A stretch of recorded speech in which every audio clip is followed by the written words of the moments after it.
કેમ છો બાળકો? જય હિન્દ. ધોરણ 12 જીવવિજ્ઞાન પાઠ 8 માનવ સ્વાસ્થ્ય અને રોગોની અંદર હવે આપણે ભાગ 7 જોવાના છીએ, જેની અંદર આપણે પ્રતિકારકતા એટલે શું અને પ્રતિકારકતાના જે પ્રકાર છે, જન્મજાત પ્રતિકારકતા અને ઉપાર્જિત પ્રતિકારકતા, બરાબર, તેની અંદર આપણે જે જન્મજાત પ્રતિકારકતા છે તે સવિસ્તાર આ લેક્ચરની અંદર જોવાની છે.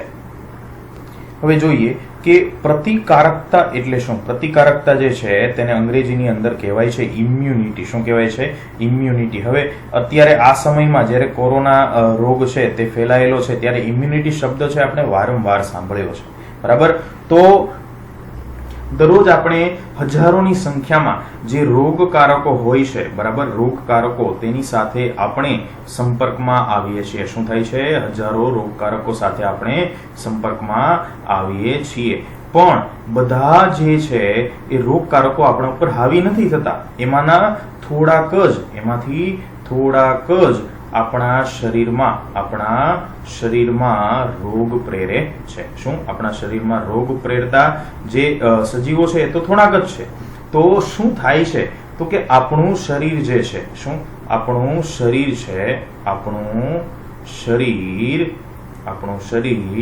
મોટા ભાગના બાહ્યકારકો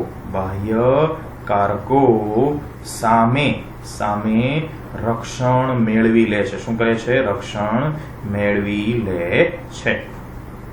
જે આપણું પ્રતિકારક તંત્ર છે, બરાબર, તો કે આ પ્રતિકારક તંત્રને કારણે રોગકારક સૂક્ષ્મ જીવો સામે લડવાની યજમાનની જે ક્ષમતા છે તે ક્ષમતાને શું કહેવામાં આવે છે? પ્રતિકારકતા કહેવામાં આવે છે, બરાબર. એટલે કે આપણા શરીરની જે રોગો સામે લડવાની શક્તિ છે તેને શું કહેવામાં આવે છે? પ્રતિકારકતા કહેવામાં આવે છે. આ પ્રતિકારકતા છે તેના બે પ્રકાર છે. કેટલા પ્રકાર છે? બે પ્રકાર. એક છે જન્મજાત પ્રતિકારકતા. શું છે? એક જન્મજાત પ્રતિકારકતા, અને બીજી છે ઉપાર્જિત પ્રતિકારકતા. જે પ્રતિકારકતા શબ્દ છે, બરાબર છે, તે સૌપ્રથમ કોના દ્વારા વ્યાખ્યાયિત કરવામાં આવ્યો હતો? તો સર ફેરલેન બર્નેટ. શું નામ છે? સર ફેરલેન બર્નેટ. તેમના દ્વારા સૌપ્રથમ જે પ્રતિકારકતા શબ્દ છે તે પ્રતિકારકતા શબ્દને વ્યાખ્યાયિત કરવામાં આવ્યો હતો, બરાબર. શરીરમાં શું કહે છે તેઓ? કે શરીરમાં વિદેશી આક્રમણકારોને ઓળખવાની ક્ષમતા છે. શું છે?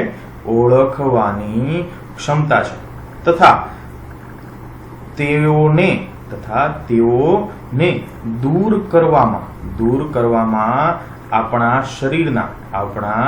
શરીરના જે કોષો છે તે સહાય કરે છે. આ કોષો જે છે તેમને વધુ માત્રામાં ઉત્પાદન કરવું તથા જે એકત્રિત કરવાની ઘટના છે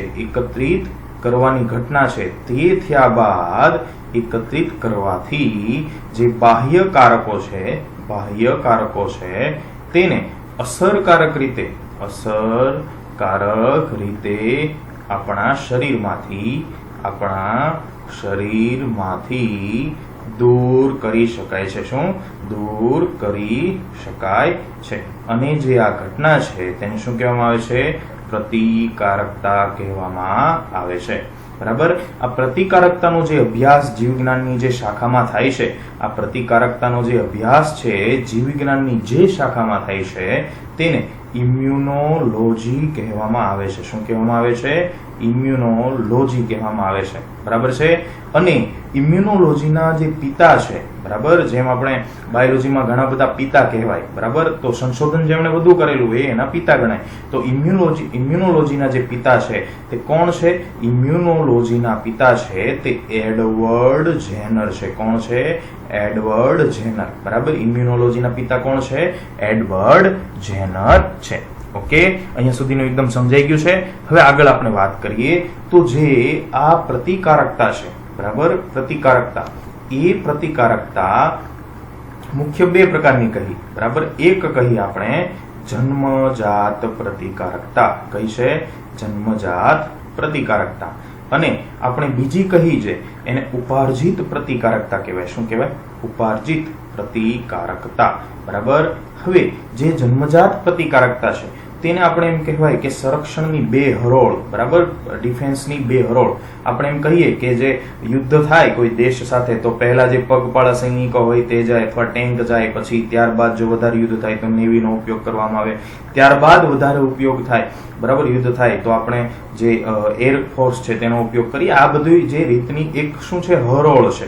તો સંરક્ષણની જે પ્રથમ હરોળ છે, બરાબર, સંરક્ષણની પ્રથમ હરોળ પ્લસ સંરક્ષણની જે દ્વિતીય હરોળ છે, બરાબર, તે જન્મજાત પ્રતિકારકતાની હોય છે, બરાબર. અને ત્યારબાદ જે તૃતીય હરોળ જે સંરક્ષણની હોય છે તે શેની હોય છે? એ એમ કહેવાય ઉપાર્જિત પ્રતિકારકતાની હોય છે.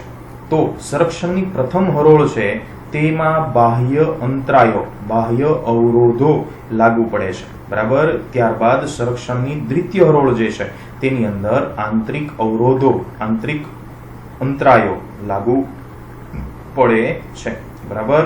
તો આપણે વાત કરીએ તો બાહ્ય અવરોધો જે છે, બાહ્ય અંતરાયો કયા કયા છે? તો કે એમાં શારીરિક અંતરાય આવશે. શું આવશે? શારીરિક અંતરાય, જેને આપણે બીજા શબ્દોમાં કહીએ ભૌતિક અંતરાય કહેવામાં આવે છે. શું કહેવામાં આવે છે? ભૌતિક અંતરાય કહેવામાં આવે છે.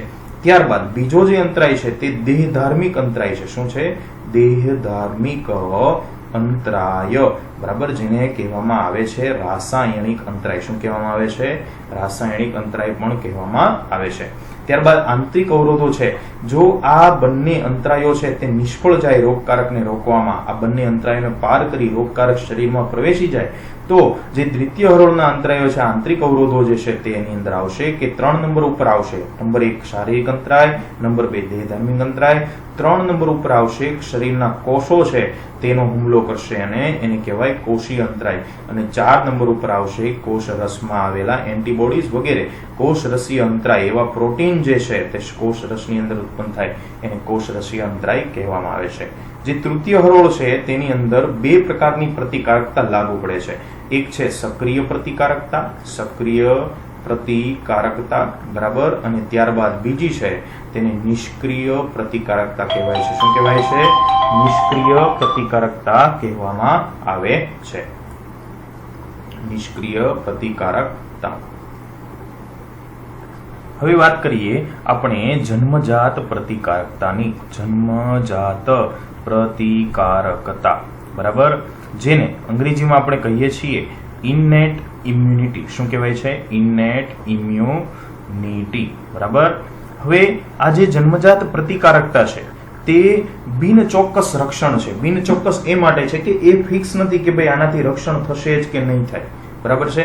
અને એમ કહેવાય કે અહીં કોઈ એન્ટીબોડીનો ઉપયોગ થતો નથી. એટલે કે જન્મજાત પ્રતિકારકતા જે છે તે બિનચોક્કસ પ્રકારની પ્રતિકારકતા છે. અહીંયા એન્ટીબોડીનો ઉપયોગ જે છે તે થતો નથી. એન્ટીબોડીનો ઉપયોગ થતો નથી. અને જે બધા જ પ્રકારના ચેપ માટે તે સમાન પ્રકારનું જે કહેવાય સમાન પ્રકારની તે હોય છે. આ પ્રકારની જે પ્રતિકારકતા છે જે જન્મજાત હોય છે તે બધા જ પ્રકારના મોટા ભાગના ચેપ માટે કેવી હોય છે? તે સમાન પ્રકારની હોય છે, બરાબર. તે શું કરે છે? તો કે આ પ્રતિકારકતામાં જે રોગકારક છે, રોગકારકના પ્રવેશને અવરોધિત કરી અને ચેપનો પ્રતિકાર કરવામાં આવે છે. શું કરવામાં આવે છે? ચેપનો પ્રતિકાર કરવામાં આવે છે, બરાબર. આ પ્રકારની જે પ્રતિકારકતા છે તે પિતૃ પાસેથી મળે છે. ક્યાંથી મળે છે? પિતૃ પાસેથી મળે છે. તેથી તે જન્મથી લઈને આજીવન તે હાજર હોય છે. આ પ્રકારની પ્રતિકારકતા છે તે જન્મથી લઈને આજીવન હાજર હોય છે, કારણ કે તે ક્યાંથી મળે છે? પિતૃમાંથી મળતી હોય છે. બરાબર. આ પ્રતિકારકતા છે તે બાહ્ય કારકો સામે વિરોધ ઉત્પન્ન કરે છે અને અંતરાયો ઉત્પન્ન કરે છે. શું કરે છે? અંતરાયો ઉત્પન્ન કરે છે. બરાબર. હવે આ જે અંતરાયો છે તેમાં 4 પ્રકારના અંતરાયો હોય છે. કેટલા અંતરાયો હોય છે? 4 પ્રકારના અંતરાયો, જેની અંદર એક છે તે શારીરિક અંતરાય છે, જેને આપણે ભૌતિક અંતરાય પણ કહીએ છીએ. શું કહીએ છીએ? ભૌતિક અંતરાય. ત્યારબાદ નંબર 2 ઉપર દેહ ધાર્મિક અંતરાય જે છે તે આવે છે. બરાબર, જેને આપણે રાસાયણિક અંતરાય પણ કહેવામાં આવે છે. ત્યારબાદ નંબર 3 ઉપર કોષીય અંતરાય જે છે તે આવે છે. કોષીય અંતરાય આવે છે. અને ત્યારબાદ કોષરસીય અંતરાય આવે છે. આમાં જે શારીરિક ભૌતિક અંતરાય છે તે પ્રથમ કક્ષાનું રક્ષણ છે. બરાબર. ત્યારબાદ જે કોષીય અંતરાય છે, કોષરસીય અંતરાય છે, તે દ્વિતીય કક્ષાનું રક્ષણ છે, સંરક્ષણ, દ્વિતીય સંરક્ષણ હરોળ છે. અને ત્યારબાદ જે આપણે ઉપાર્જિત પ્રતિકારકતા જોઈશું તે તૃતીય કક્ષાનું એક કહેવાય કે શું કહેવાય? સંરક્ષણની હરોળ છે. બરાબર. હવે આ જે પ્રથમ હરોળના રક્ષણ છે તે શારીરિક અને ભૌતિક અંતરાય છે, તેમાં આપણે સૌથી પહેલા આજે ભૌતિક અથવા શારીરિક અવરોધો છે, ભૌતિક અવરોધો અથવા અંતરાય, બરાબર, અથવા એનું બીજું કહેવાય કે ભાઈ શારીરિક અંતરાય, બરાબર, એના વિશે આપણે ચર્ચા કરીશું. તો એની અંદર સૌથી પહેલું આવશે ત્વચા. શું આવશે? ત્વચા. ત્વચા એટલે સ્કિન. બરાબર. તો ત્વચા જે છે તે કેવી રીતે આ અંતરાયમાં મહત્વનું છે? તો ત્વચા છે તે સૌથી અગત્યનું અંતરાય છે. શું છે? સૌથી અગત્યનું અંતરાય છે. બરાબર. શા માટે સૌથી અગત્યનું અંતરાય છે? કારણ કે તે સૂક્ષ્મ જીવોના પ્રવેશને અટકાવે છે. શું કરે છે? સૂક્ષ્મ જીવોના પ્રવેશને અટકાવે છે.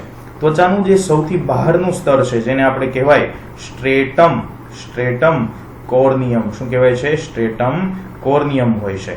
તે નિર્જીવ હોય છે. કેવું હોય છે? તે નિર્જીવ હોય છે.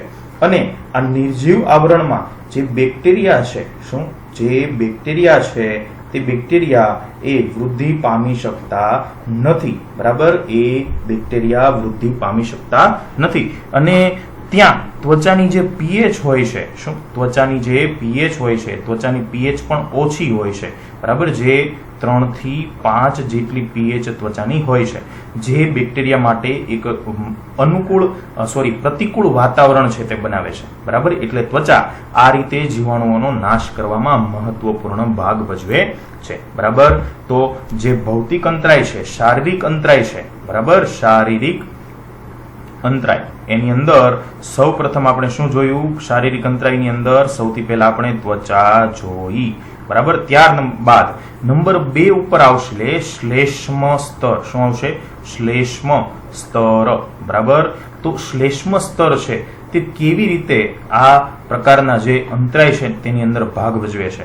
તો શ્વસન માર્ગ, ત્યારબાદ પાચન માર્ગ અને મૂત્રજનન માર્ગ છે. શું છે? મૂત્રજનન માર્ગ. બરાબર. એના અસ્તરમાં આવેલી અધિચ્છદીય પેશી. કેવી પેશી? અધિચ્છદીય પેશી. બરાબર.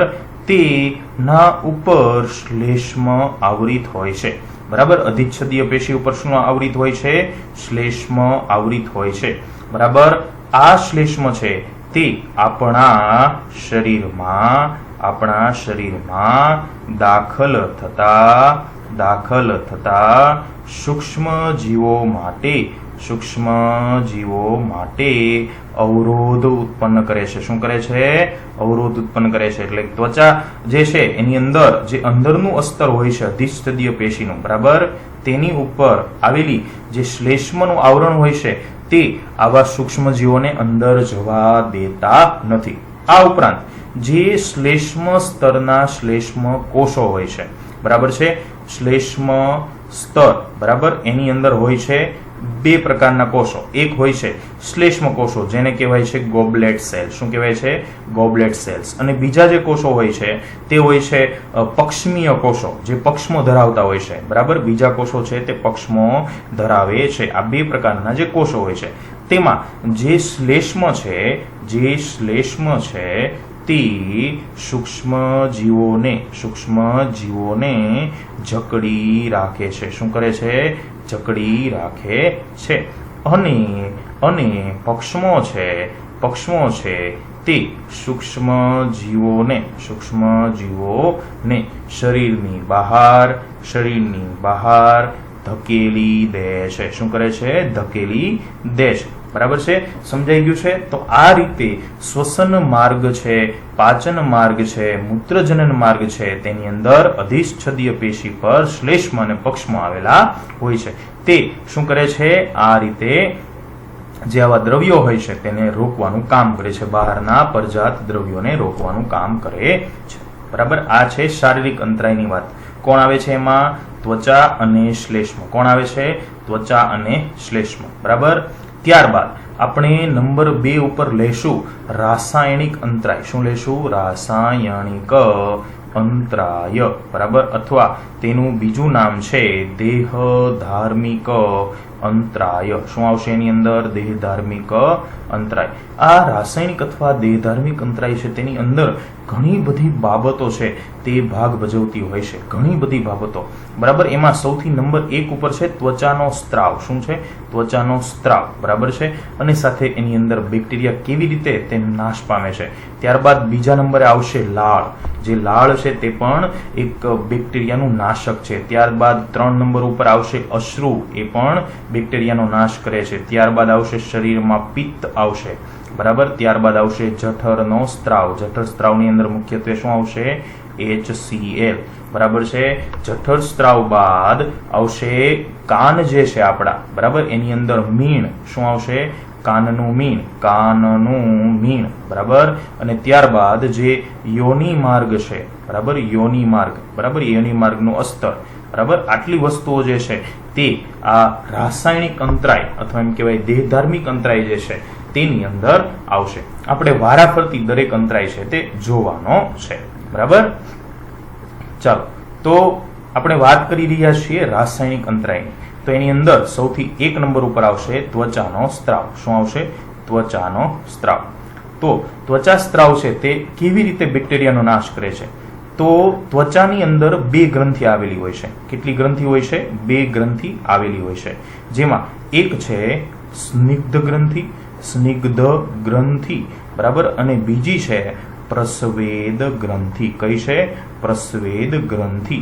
બરાબર. આ બંનેનો જે સ્ત્રાવ છે તે એક રસાયણ બનાવે છે. જે રસાયણ છે તેની અંદર ફેટી એસિડ અને સાથે લેક્ટિક એસિડ હાજર હોય છે. શું હાજર હોય છે? ફેટી એસિડ અને લેક્ટિક એસિડ હાજર હોય છે.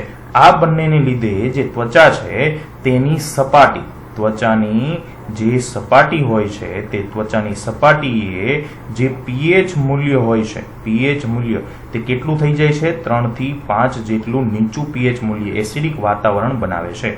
આ જે એસિડિક વાતાવરણ છે તે એન્ટીબેક્ટેરિયલ બરાબર અને સાથે એન્ટીફંગલ છે. શું છે? એન્ટીફંગલ ક્રિયાવિધિ દર્શાવે છે. બરાબર. એન્ટીફંગલ એટલે જે ફૂગનો નાશ કરે છે. ઉપરાંત પરસેવો જે વળે છે એ પરસેવાની અંદર લાઇસોઝાઇમ. શું નામ છે? લાઇસોઝાઇમ નામનો ઉત્સેચક આવેલો છે. શું આવેલો છે? લાઇસોઝાઇમ નામનો ઉત્સેચક આવેલો છે. પરસેવાની અંદર લાઇસોઝાઇમ નામનો ઉત્સેચક આવેલો હોય છે, જે બેક્ટેરિયાની કોષ દિવાલનું પાચન કરી નાખે છે.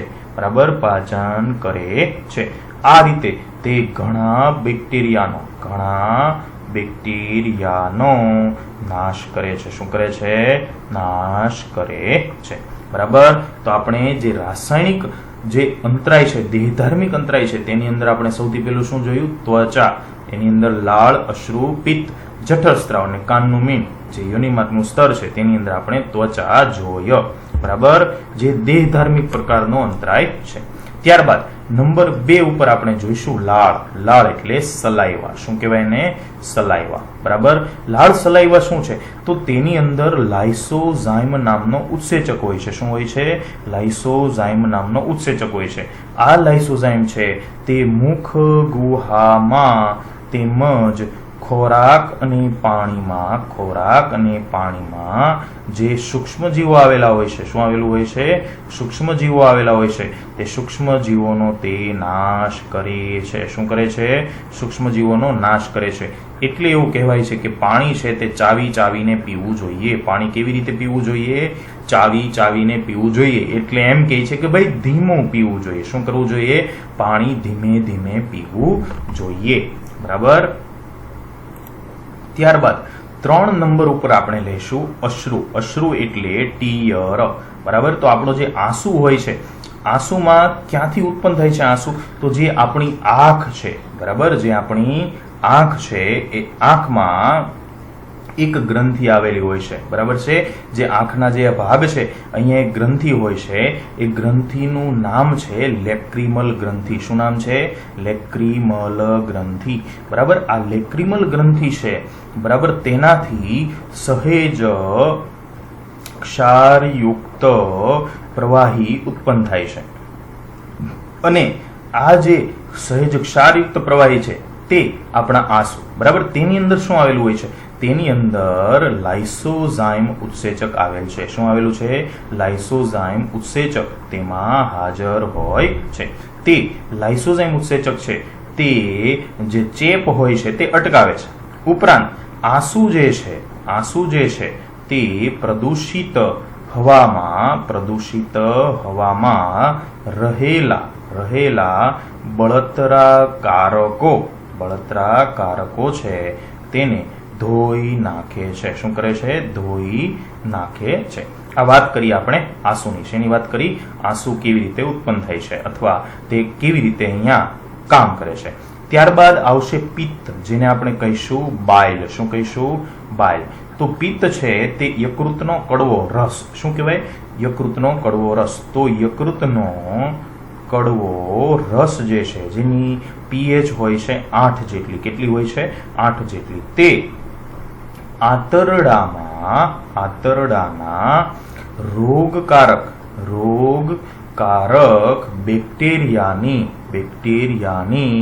વૃદ્ધિને નિયંત્રિત કરે છે. શું કરે છે? વૃદ્ધિને નિયંત્રિત કરે છે, બરાબર.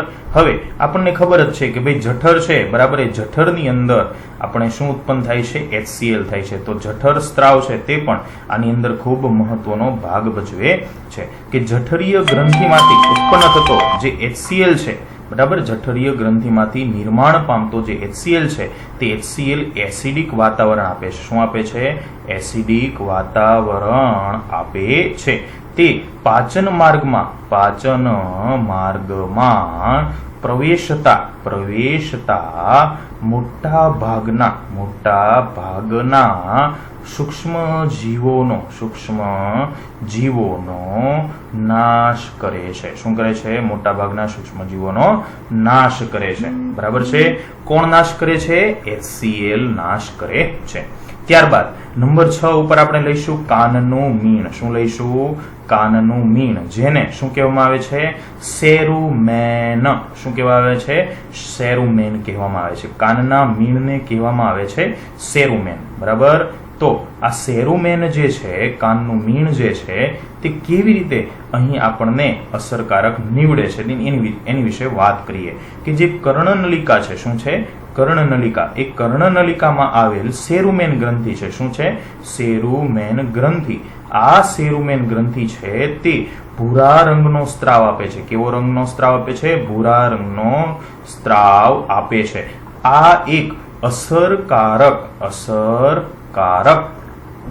એન્ટીબેક્ટેરિયલ છે. શું છે? એન્ટીબેક્ટેરિયલ છે. આ એક અસરકારક એન્ટીબેક્ટેરિયલ છે. અને સાથે તે ધૂળના રજકણો જે છે તથા જે જંતુઓ છે તે જંતુઓને પણ અવરોધે છે. શું કરે છે? અવરોધે છે. બરાબર. ત્યારબાદ આપણે છેલ્લા નંબર ઉપર શું લીધું હતું? આપણે લીધું હતું યોનિ માર્ગ. બરાબર. તો યોનિ માર્ગ જે છે તે યોનિ માર્ગની અંદર એસિડિક વાતાવરણ હોય છે. શું હોય છે? એસિડિક વાતાવરણ, જેની અંદર લેક્ટિક એસિડ નિર્માણ પામે છે. શું? લેક્ટિક એસિડ નિર્માણ પામે છે. હવે આ લેક્ટિક એસિડ નિર્માણ શા માટે પામે છે? કારણ કે લેક્ટોબેસિલી નામના જે બેક્ટેરિયા હોય છે તે યોનિ માર્ગમાં રહેતા હોય છે, જે લેક્ટિક એસિડ દ્વારા અન્ય સૂક્ષ્મ જીવો છે, અન્ય સૂક્ષ્મ જીવો નાશ પામે છે. બરાબર. અને આ રીતે યોનિ માર્ગની અંદર એક ઓછી પીએચ વાળું વાતાવરણ જળવાઈ રહે છે. શું થાય છે? જળવાઈ રહે છે. ઓકે, સમજાઈ ગયું છે? તો આપણે શેની વાત કરી છે અત્યાર સુધીમાં? આપણે વાત કરી કે જે પ્રથમ હરોળનું સંરક્ષણ છે. બરાબર. જે જન્મજાત પ્રતિકારકતા છે તેની અંદર પ્રથમ હરોળનું સંરક્ષણ છે, જેમાં શારીરિક અને જે દેહધાર્મિક અંતરાય છે તેની આપણે વાત કરી.